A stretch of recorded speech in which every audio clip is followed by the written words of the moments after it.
हम विधिवेत्ताओं की महान संस्था के इस विचार से सहमत हैं कि सामान्य रूप से अनुबंध का उल्लंघन मात्र अपराध नहीं होना चाहिए, बल्कि यह केवल दीवानी मुकदमे का विषय हो सकता है।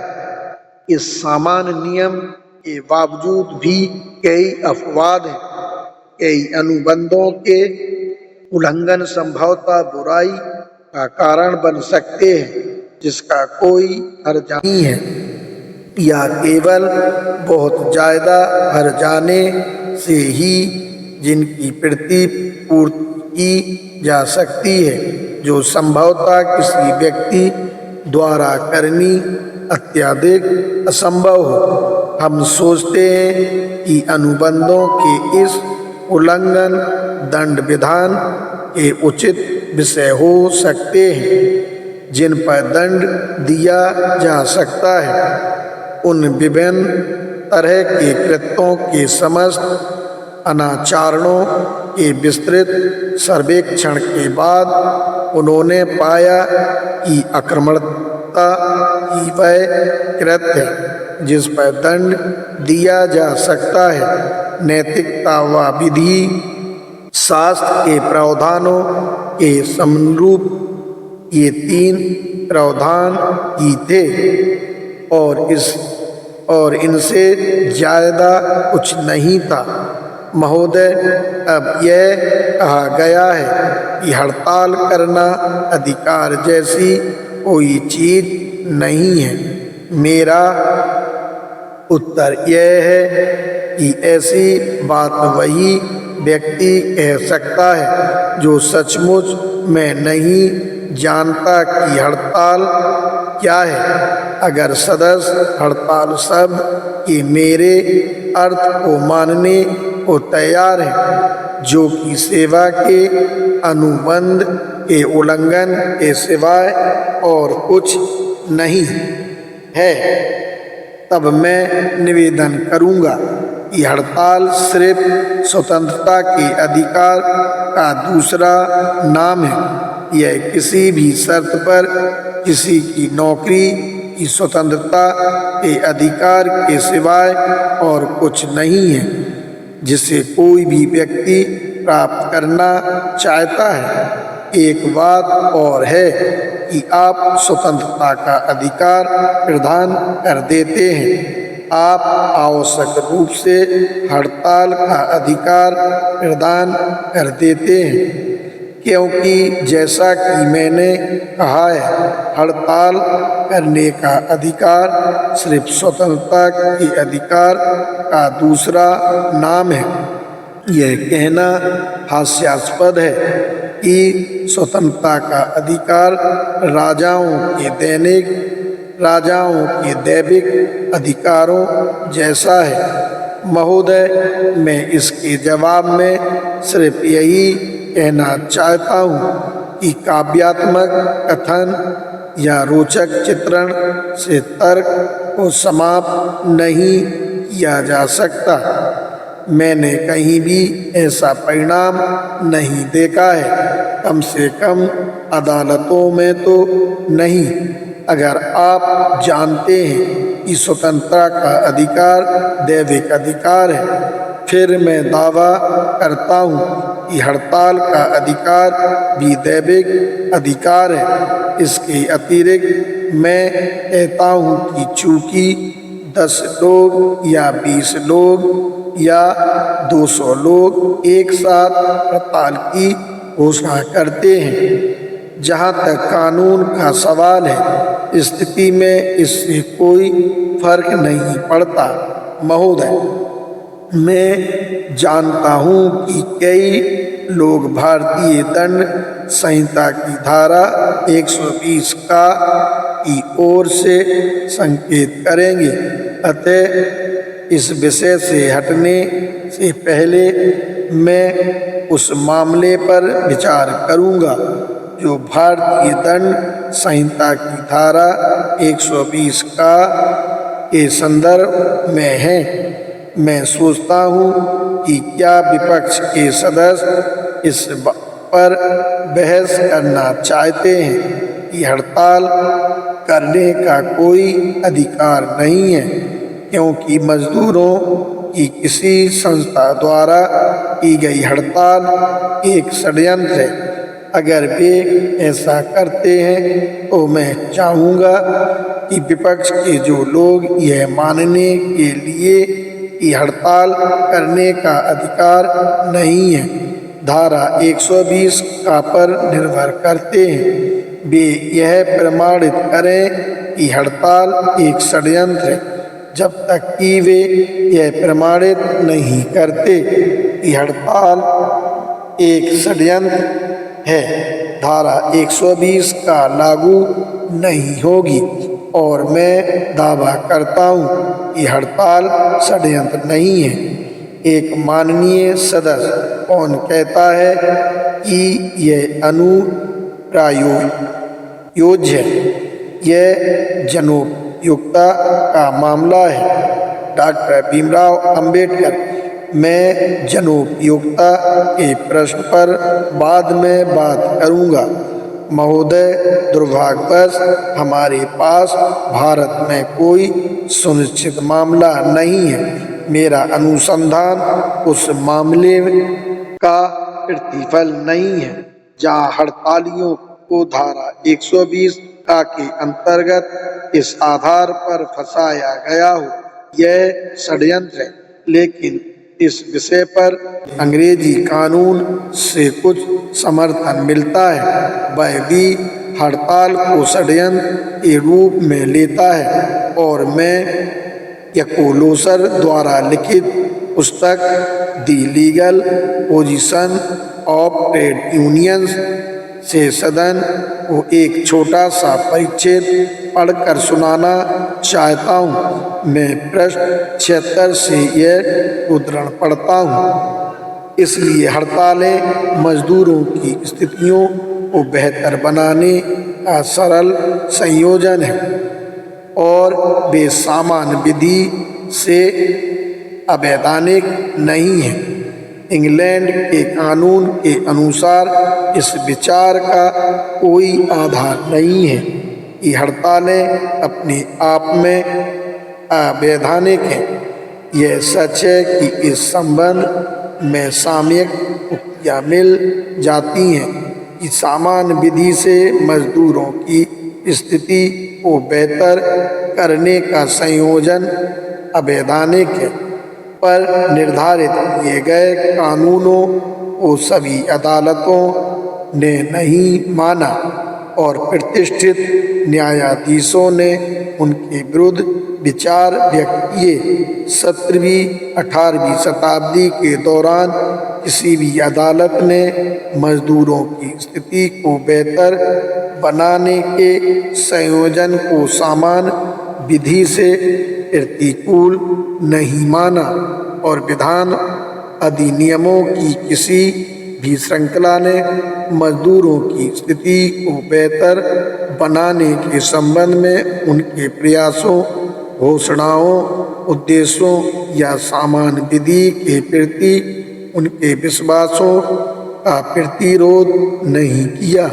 अगर हम रेक्स बी मोवेन में ग्रोस जे द्वारा दिए प्रासंगिक विचार को मान लेते हैं तो तब तक पेश किए गए प्रावधान के समर्थन में कोई न्यायिक लेख नहीं था, जब तक कि 1925 के संयोजन अधिनियम के द्वारा विधानमंडल ने उन समस्त संविधियों को समाप्त नहीं कर दिया था। हाल में ही पहली बार आए सामान्य विधि के परिणाम आरंभिक तिथि से एक स्वीकृत सिद्धांत पर आधारित है, जिन्हें बड़े संशय से देखा गया। 1824 से ही प्राधिकरण की शक्ति इस मत के विरुद्ध रही है कि हड़तालें अपने आप में संयोजित हैं।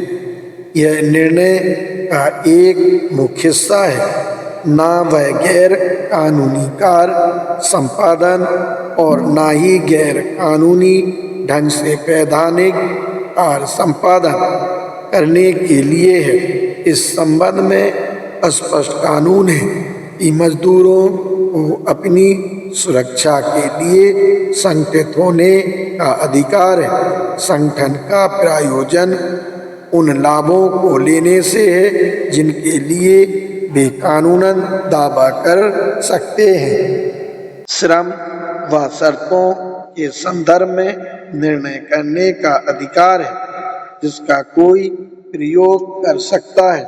मैं इस मुद्दे पर बल देने की कोशिश कर रहा था और अकेले ही या एकाधिक व्यक्तियों से परस्पर सलाह करके संयुक्त रूप से प्रयोग कर सकते हैं और अपनी की घोषणा वे एक साथ कर सकते हैं और वैधानिक रूप से फिर वांछित शर्तें प्राप्त करने के लिए तात्कालिक प्रयोजन के लिए कार्रवाई कर सकते हैं। जरूरी नहीं कि हड़ताल जारी रखना गैर कानूनी है और यदि कोई हड़ताल ऐसा अनुबंध भंग होने पर की जाती है जिसकी अवधि समाप्त हो चुकी हो तो ऐसी समाप्त हुई अवधि के बाद जो लोग नई शर्तों पर नया सेवा अनुबंध करने से इनकार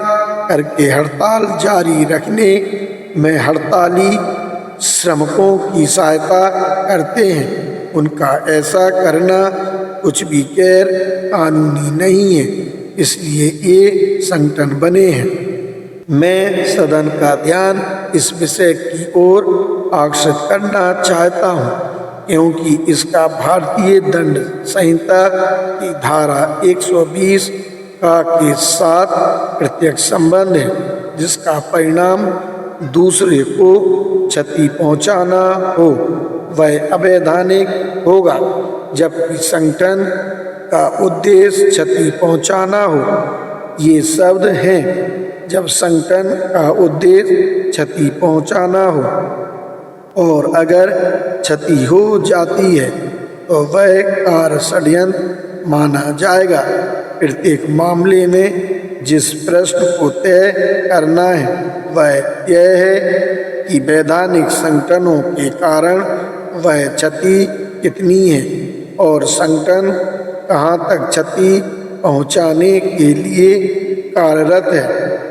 इसलिए मेरा निवेदन यह है कि हड़तालों को धारा 120 का के अंतर्गत लाने के लिए अभियोग को प्रमाणित करने हेतु यह आवश्यक होगा कि हड़ताल का उद्देश्य क्षति पहुँचाना था। अगर हड़ताल के परिणाम स्वरूप मात्र क्षति पहुँचती है तो इससे वह हड़ताल धारा 120 का के अर्थानुसार अवैधानिक संगठन नहीं बन जाती है। इसलिए मेरा पहला दावा यह है कि यह विधेयक हड़तालियों को दंडित करके मजदूरों को दासता की स्थिति में पहुंचाने के सिवाय और कुछ नहीं कर रहा है। मेरे अनुसार इस विधेयक को वास्तव में मजदूर की नागरिक स्वतंत्रता हनन विधेयक कहकर पुकारा जाना चाहिए। यह इसके लिए उचित शीर्षक होगा। कई लोगों का यह ख्याल है कि आखिरकार स्थगन केवल 2 महीने का है जब तक कि समझौते की प्रक्रिया समाप्त न हो। उसके बाद अगर मजदूर चाहें तो उन्हें हड़ताल करने की स्वतंत्रता होगी। महोदय, मैं यह कहना चाहता हूँ कि यह बहुत गलत ख्याल होगा। मेरा दावा है कि इस विधेयक के प्रावधानों को जब कार्यान्वित किया जाएगा तो इससे चिरस्थायी दासता आ जाएगी और मजदूर कभी भी हड़ताल नहीं कर पाएंगे। अब प्रावधानों की ओर देखा जाए। सर्वप्रथम विधेयक में यह प्रावधान है कि जब विधेयक पर अमल शुरू हो जाएगा तो कम से कम 1 साल तक कोई हड़ताल नहीं होगी, चाहे स्थितियां ऐसी हों कि कोई भी सही मजदूर उन्हें स्वीकार कर ले, या चाहे वे ऐसी हों कि कोई भी गलत मजदूर उन्हें नहीं माने। 1 साल के लिए तो पूर्णदासता होगी। दूसरी अनुसूची में दर्ज शर्तों को मानने के लिए मजदूर बाध्य है। उस स्थिति से बचने का कोई रास्ता नहीं है। 1 वर्ष खत्म हो जाने के बाद क्या होगा यह कि आपको नोटिस देना होगा, जिसके अनुसार एक निश्चित अवधि तक आप हड़ताल नहीं कर सकते हैं। फिर नोटिस देने के बाद उत्तर देने के लिए समय दिया जाता है। उत्तर देने के समय के दौरान आप हड़ताल नहीं कर सकते। फिर समझौते की प्रक्रिया शुरू होती है, और अगर पार्टी भाग्यशाली है तथा समझदार भी है तो हो सकता है कि वह 2 महीने तक चले। लेकिन विधेयक में यह प्रावधान है कि अवधि 4 महीने तक बढ़ सकती है। इसलिए मजदूरों की शिकायतों की तिथि 4 महीने और वास्तव में 25 तक। अगर मेरी गणना गलत हो तो उसे ठीक कर दिया जाए, क्योंकि मैंने विस्तार पूर्वक नहीं देखा है। मजदूर कुछ ना करें, वे बात ना करें, वे भाषण ना दें, वे ना आयोजन करें, ना कुछ ना करें। इस दौरान उन्हें समस्त गतिविधियों, किसी शब्द या भाषण या कृत्य तक के लिए दंडित किया जा सकेगा। अगर मान लिया जाए कि इस 4 माह और 25 दिन के लंबे समय में कोई समझौता नहीं होता। मैं यह कहना चाहता हूँ कि यदि अनिश्चय की लंबी अवधि बनी रहती है तो फिर क्या होगा? समझौते की अवधि समाप्त हो जाने के बाद मजदूरों को हड़ताल करने के लिए केवल 2 महीने मिलेंगे। मुझे नहीं पता कि इस विधेयक के प्रस्तावक मेरे माननीय मित्र क्या सोचते हैं कि मजदूरों की विकसित शक्ति को सक्रिय करने और उन्हें संगठित होने के वास्ते 2 महीने का समय पर्याप्त है। मैं श्रमिक क्षेत्र का एक सक्रिय कार्यकर्ता रह चुका हूँ। मैं यह नहीं कह सकता कि मैं मौके पर काम करने वाला आदमी हूँ, और इसलिए यह नहीं जानता कि जो व्यक्ति हड़ताल करने के लिए मजदूरों को संगठित करता है उसे किन मुश्किलों का सामना करना पड़ता है। लेकिन बम्बई नगर के प्रेषक के रूप में हुए अनुभवों के आधार पर स्थिति को देखते हुए मुझे यह कहने में जरा सी भी हिचक नहीं है कि 4 महीने 25 दिनों के लिए निराशाजनक स्थिति में फंसे श्रमिकों के निकाय के लिए अपनी शक्ति को हड़ताल के लिए गतिशील बनाने के वास्ते 2 महीने की अवधि अत्यधिक कम है। अगर वे 2 महीनों में हड़ताल नहीं करते तो क्या होगा?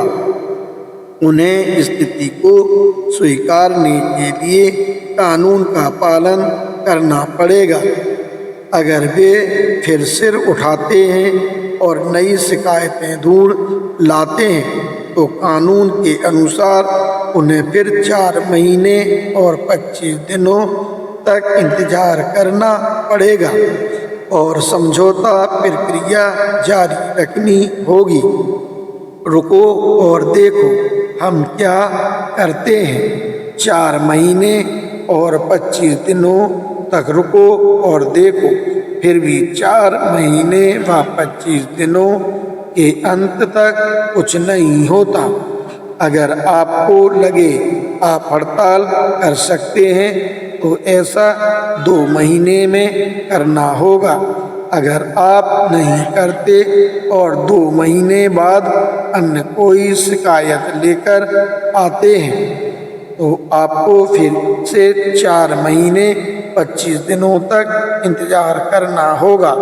महोदय, मैं यह जानना चाहता हूँ कि निष्क्रियता की यह अंतिम प्रक्रिया या पूर्ण दासता को जन्म नहीं देगी, जो मजदूरों के लिए हमेशा के वास्ते चिरस्थायी दासता है। अगर यह मजदूरों में दासता लाने का विधेयक नहीं है तो मैं जानना चाहता हूँ कि फिर किस तरह का विधेयक दासता को प्रस्तावित करेगा। हड़ताल से संबंधित विधेयक के प्रावधानों के संदर्भ में यह बहुत बड़ी बात है।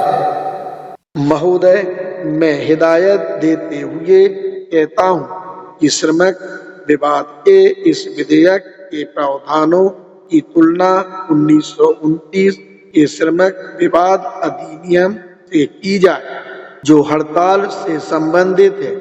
यह भी ऐसा अधिनियम है जो हड़ताल करने के अधिकार को सीमित करता है। इसलिए उस अधिनियम में निहित प्रावधानों की तुलना इस विधेयक में निहित प्रावधानों से करना बेहतर होगा, ताकि सदन इस बात को समझने की स्थिति में हो कि हम इस दिशा में जा रहे हैं या हम दासता की ओर बढ़ रहे हैं। महोदय, 1929 का अधिनियम मजदूरों के हड़ताल करने के अधिकार पर कुछ सीमाएं लगाता है और उसकी 2 धाराओं का अगर मैं उल्लेख करूं तो वह काफी होगा।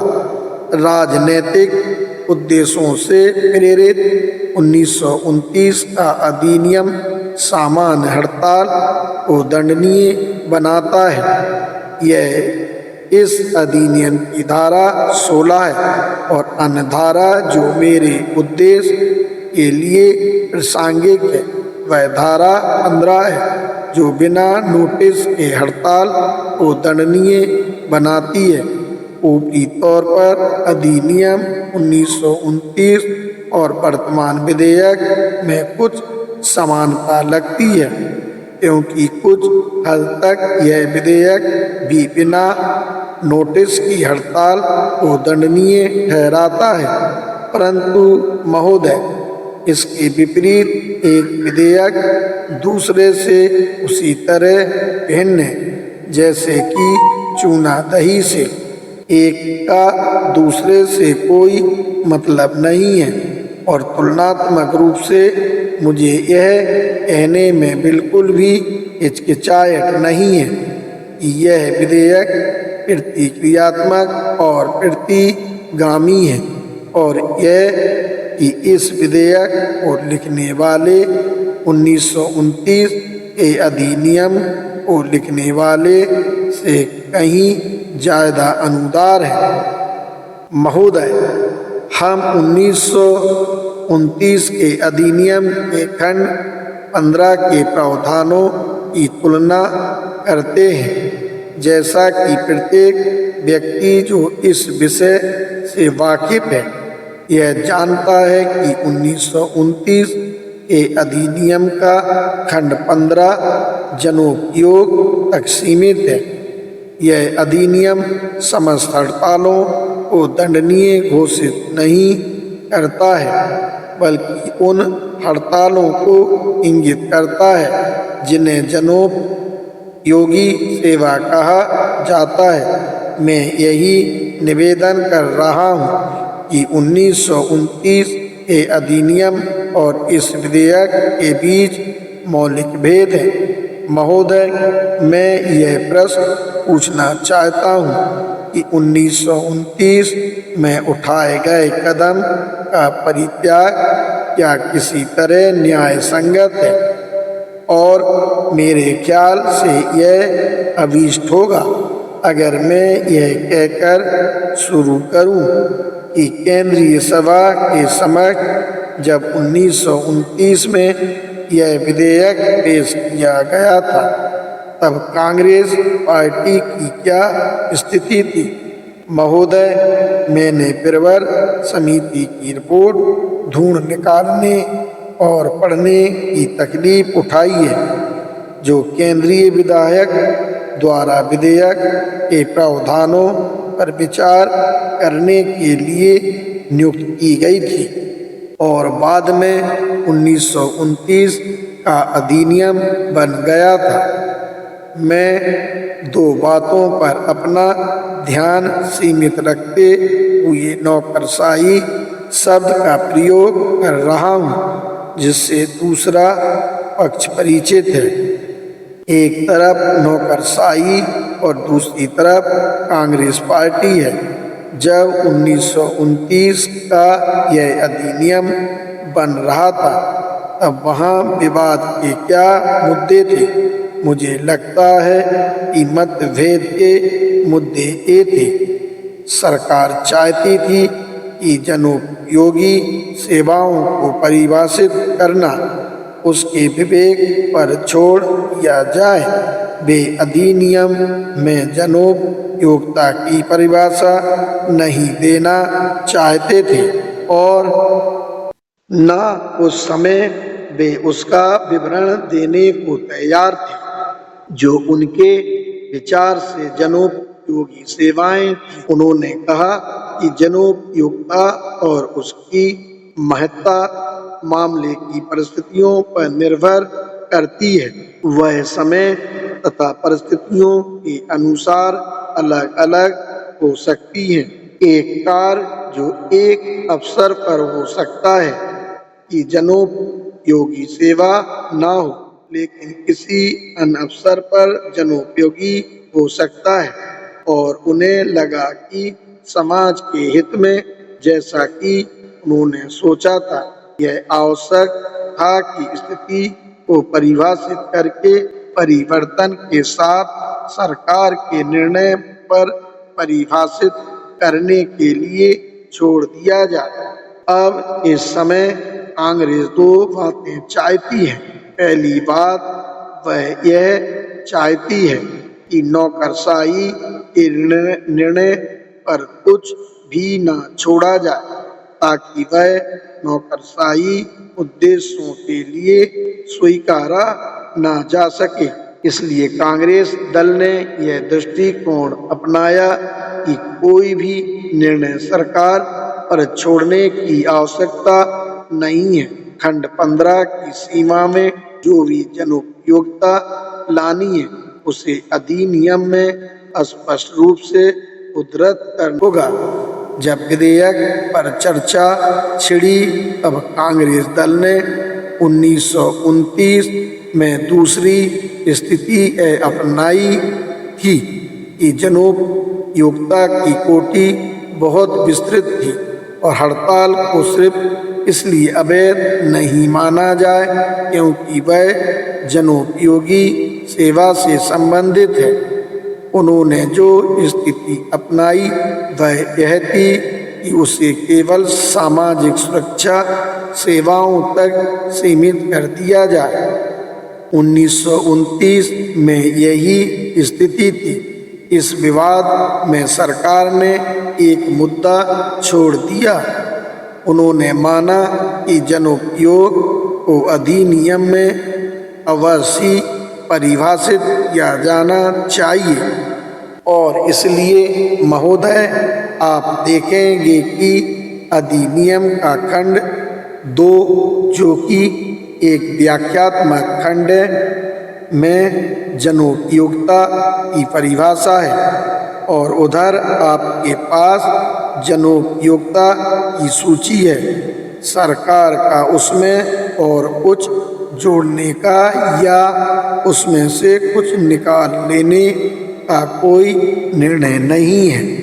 अन्य स्थिति के संदर्भ में अर्थात जिसमें सेवा की श्रेणी को सीमित करने के साथ ही हड़ताल की अवैधता को भी सीमित करना था, सरकार ने प्रयत्न नहीं किया।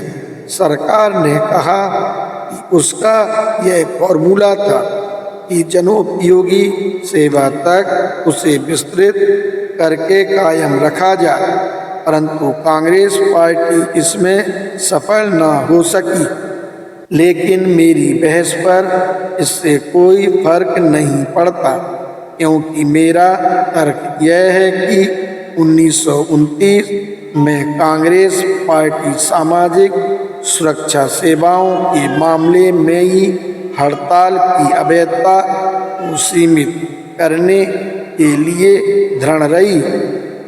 महोदय, मैं प्रवर समिति की रिपोर्ट से कुछ नोट पढ़ना चाहता हूँ जिन्हें कांग्रेस के सदस्यों ने लिखा था। मुझे विश्वास है कि माननीय सदस्य श्री जमना दास मेहता उस समय कांग्रेस के सदस्य थे, पर यह मैं पक्के तौर पर नहीं कहता। श्री जमना दास मेहता मैंने आज तक इस दृष्टिकोण को बनाए रखा है।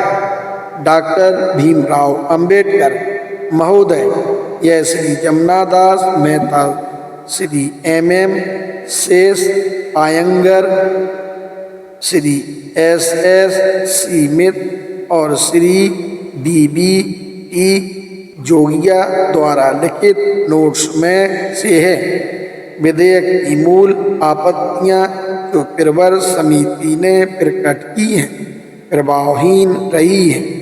हम समझते हैं कि खंड 15 और उसके आगे के प्रावधान औद्योगिक विवादों को सुलझाने में समर्थ नहीं है और ये उनमें केवल वृद्धि करेंगी तथा मालिकों और मजदूरों के बीच संबंधों को कटु बनाएंगे, जैसा कि ऐसे कानूनों के समस्त अनुभव प्रमाणित करते हैं कि उस राजनीतिक प्रचार को दबाने के लिए प्राधिकारियों का इस्तेमाल किया जाएगा जो उसके विरुद्ध किया जाता है।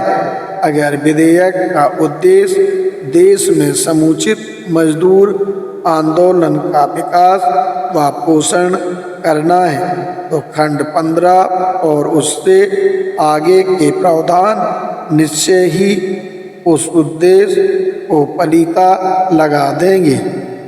उन्होंने यह कदम उठाया था कि जनोपयोगी सेवाओं पर लागू होने पर भी किसी भी हड़ताल को दंडनीय नहीं किया जा सकता। विरोध का नोट आगे कहता है, लेकिन इस उद्देश्य में असफल होने से हम विमत के इस नोट को संलग्न करने के आभारी हैं। धारा 14 तक अदालत की जांच और समझौता समितियों द्वारा औद्योगिक विवादों को सुलझाने का ठीक प्रयास है।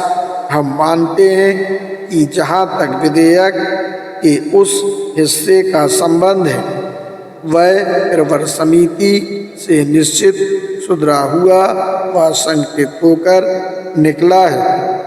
उस खंड तक विधेयक में जितने भी परिवर्तन हुए हैं वे उसे ज्यादा निष्पक्ष और न्याय संगत बनाने में सहायक है। निसंदेह हम खंड 2(6) में जनोपयोगी सेवाओं की परिभाषा को गणना में नहीं लेते हैं। वह परिभाषा खंड 15 की अनुवर्ती है और इसलिए इसे उसके साथ माना जाना चाहिए। हमें विश्वास है कि यह खंड मालिक व कर्मचारी के दोस्ताना संबंधों के लिए बड़ा खतरा है। लोक सेवा जनोपयोगी सेवा हो सकती है, पर इसलिए वह यह नहीं माना जाएगा कि ऐसी सेवाओं में बिना नोटिस के हड़ताल का फौजदारी अभियोग समझा जाए। यह सच है कि इन सेवाओं में तालाबंदी को एक अपराध भी माना जाता है, लेकिन उससे हड़ताल को दंडनीय अपराध बनाने के तर्क पर कोई प्रभाव नहीं पड़ता। हमें समझ में नहीं आता कि डाक तार या टेलीफोन विभाग या रेलवे की सेवा में हड़ताल को एक अपराध माना जाएगा। इसमें कोई शक नहीं कि ऐसी हड़ताल असुविधाजनक है और हमारी आम आवश्यकताओं में खलल डालती है, लेकिन यह दावा करना बहुत बड़ी बात होगी कि अगर व्यक्तियों का कोई समूह हमारी आवश्यकताओं में सहायता करने से मना कर देता है, विशेषकर जब हड़ताली यह महसूस करें कि ये आवश्यकताएं व सुविधाएं केवल तभी जारी रखी जा सकती हैं जब मजदूरों की हैसियत खत्म की जा रही हो या ये उनको निर्धनता में धकेल देंगी, तो उस मजदूर समूह को अपराधी बताने का दावा गलत है। क्या गंभीरता पूर्वक यह दावा किया जा सकता है कि फ्रंटियर मेल और उसी तरह की आरामदायक सेवाएं समाज के लिए इतनी आवश्यक हैं कि उन सेवाओं में हड़तालें अवैध मानी जाएं? मैं विपक्ष में बैठे अपने माननीय मित्रों को आखिरी कुछ पंक्तियां सुनाता हूँ। उद्धरण का अगला अंश है। विधानमंडल के लिए एक इतने अन्यायपूर्ण मत को अनुमोदित करना जैसा कि खंड 15 में सम्मिलित है, संसार के सामने यह घोषित करता है कि मानव जाति के अधिकांश हिस्से के मजदूरों को कृतदास बने रहना होगा और वे केवल जेल में जाने की पीड़ा से ही हड़ताल करेंगे। हम अपने देश की औद्योगिक प्रगति को बढ़ाने के लिए बहुत तत्पर हैं, लेकिन इस खंड में प्रस्तावित जबरदस्ती के तरीकों के द्वारा नहीं। हम मानते हैं कि पानी का वितरण, बिजली व स्वच्छता समाज के लिए पूर्णतः आवश्यक है तथा इन सेवाओं में होने वाली किसी भी हड़ताल को कानूनी ढंग से निरुत्साहित किया जाना चाहिए, लेकिन इसलिए नहीं कि ये जनोपयोगी सेवाएं हैं, बल्कि इसलिए कि ये सामाजिक सुरक्षा की सेवाएं हैं और जैसा कि किसी भी व्यक्ति को समाज के अस्तित्व के विरुद्ध रुचि रखने की अनुमति नहीं दी जा सकती, हम भी किसी ऐसे कानून के विरोधी नहीं हैं जो सामाजिक सुरक्षा सेवाओं के उद्देश्य से हड़ताल को अवैध घोषित करता हो।